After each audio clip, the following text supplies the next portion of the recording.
साथियों, आम तौर पर देखा जाता है कि माँ की जान बचाने के लिए बच्चे किसी भी हद तक चले जाते हैं। लेकिन उत्तर प्रदेश के एटा ज़िले से जो किस्सा सामने आई है, जो खबर सामने आई है, उसने इस कहावत को ही उल्टा करके रख दिया है।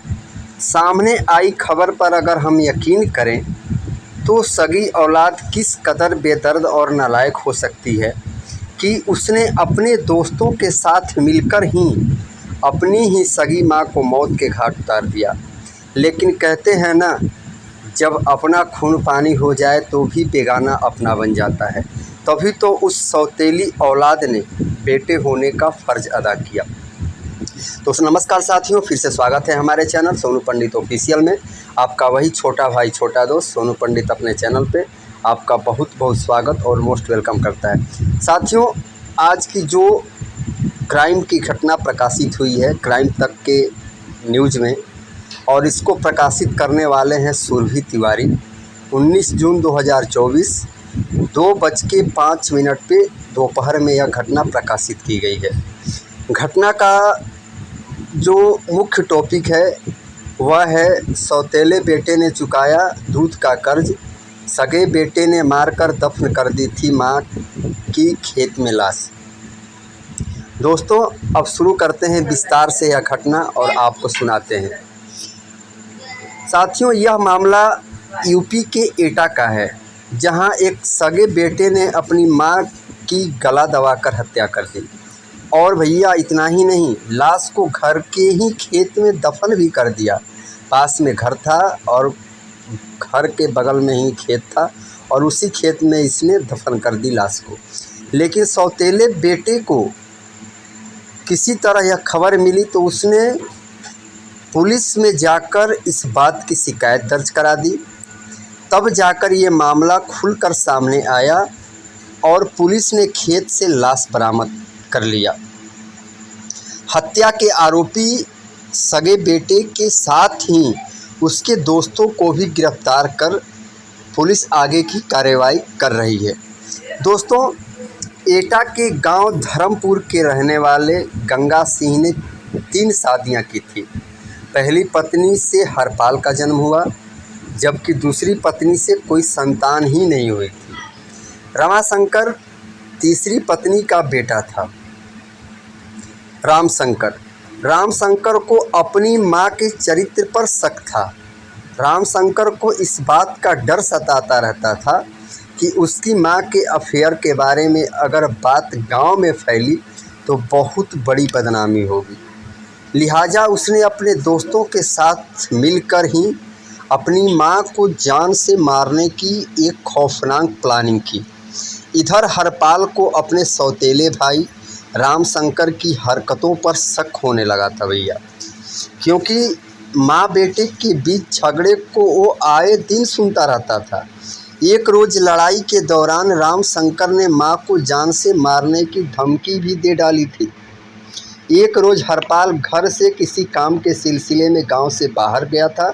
उसी दिन रामाशंकर ने अपने 2 दोस्तों के साथ मिलकर अपनी मां की गला दबाकर हत्या कर दी। यानी इस खौफनाक प्लान को उसने अंजाम में तब्दील कर दिया। अब अगर आगे की बात को हम लेकर के चलें माने तो खुलासा इस बात का भी हुआ है दोस्तों कि असल में हत्या की ये वारदात ज़मीन की वजह से हुई है।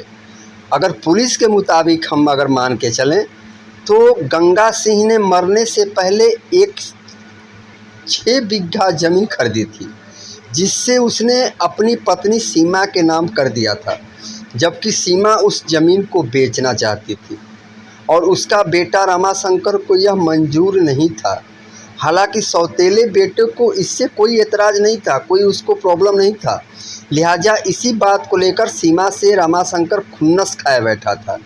गांव वालों की अगर बातों पर यकीन किया जाए तो रमाशंकर को अपने मां के कैरेक्टर पर शक होने के साथ साथ ज़मीन भी उनके बीच झगड़े की एक बड़ी वजह थी। बकौल पुलिस रमाशंकर ने अपने दोस्तों के साथ मां की हत्या करने के बाद सबूत मिटाने की गरज से ही लाश को उसी खेत में जाकर दफना दिया था। दोस्तों जिसे उसके पिता ने उसकी मां के नाम पर रजिस्टर करवा दिया था। पुलिस के मुताबिक रामाशंकर ने लाश को खेत में ये सोचकर दफन कर दिया था कि इतने बड़े खेत में क्या कोई लाश को ढूंढ पाएगा, ऐसा हो ही नहीं सकता। और मां की गुमशुदगी के लिए अगर शक भी कोई करेगा तो भी उसका सौतेला भाई निशाने पर आ जाएगा। यानी उसने हर प्लानिंग यह सोच के किया था कि मेरे जगह मेरा सौतेला भाई फंसेगा। हरपाल जब गांव वापस आया तो उसने मां को नदारद पाया। उसने घर वालों के अलावा आस पड़ोस से भी पूछताछ शुरू की, लेकिन उसे मां का कुछ भी अता पता नहीं चला। लिहाजा अपने शक के साथ वो फौरन पुलिस स्टेशन जाता है और वहां मां के लापता होने की रिपोर्ट भी दर्ज करवा देता है दोस्तों। साथ ही अपना शक भी पुलिस को बता देता है कि इसमें उसी के बेटे पे उसका शक था और उसने पुलिस को बता दिया और पुलिस उसी के जांच के हिसाब से आगे बढ़ती है। पुलिस ने जांच के दौरान जब रमाशंकर से पूछताछ की तो वो घबरा गया। उसकी हरकतों को देखकर ही पुलिस का शक और गहरा गया और पुलिस ने जब सख्ती से पूछताछ की तो उसने सारा सच उगलता चला गया और उसने उगल दिया। इसके बाद उसकी निशानदेही पर पुलिस ने खेत में दफन महिला की लाश भी बरामद कर ली। दोस्तों, ये तो है कलयुगी बेटे की करतूत, कलयुगी बेटे की कहानी जो कि मैंने आपको सुनाई। यह एक सच्ची घटना है, क्राइम तक पे प्रकाशित हुई है। आप क्राइम तक पे जाके यह खबर पढ़ सकते हैं और सुन सकते हैं, जिसको हमने आपको वीडियो के माध्यम से, स्टोरी के माध्यम से अपने चैनल के द्वारा आपको बताने की और आपको जागरूक करने की कोशिश की। साथियों, हमारा यही कदम रहता है कि हम जो भी घटना हमारे देश में, राज्य में, आसपास में हो रही है वह आप लोगों के बीच उजागर करूं और आप लोगों को जागरूक करूं, ताकि हर क्राइम की घटना से आप सतर्क रहें, सजग रहें और सेफ रहें और सुरक्षित रहें। चैनल पे आप हमारे नए हैं तो पुनः आपसे हाथ जोड़ के रिक्वेस्ट होगा कि अपने इस गरीब दोस्त का सपोर्ट करें, सब्सक्राइब करें, अपना राय कमेंट बॉक्स में कमेंट देकर ज़रूर करें और जितना से जितना हो सके वीडियो को शेयर करें। मिलेंगे किसी अगले क्राइम की घटना के साथ, अगले किसी स्टोरी के साथ, अगले किसी मोटिवेशन वीडियो के साथ। तब तक के लिए आप मुझे इजाज़त दें। खुश रहें, मस्त रहें, एंजॉय में रहें। जय हिंद, जय भारत, हर हर महादेव।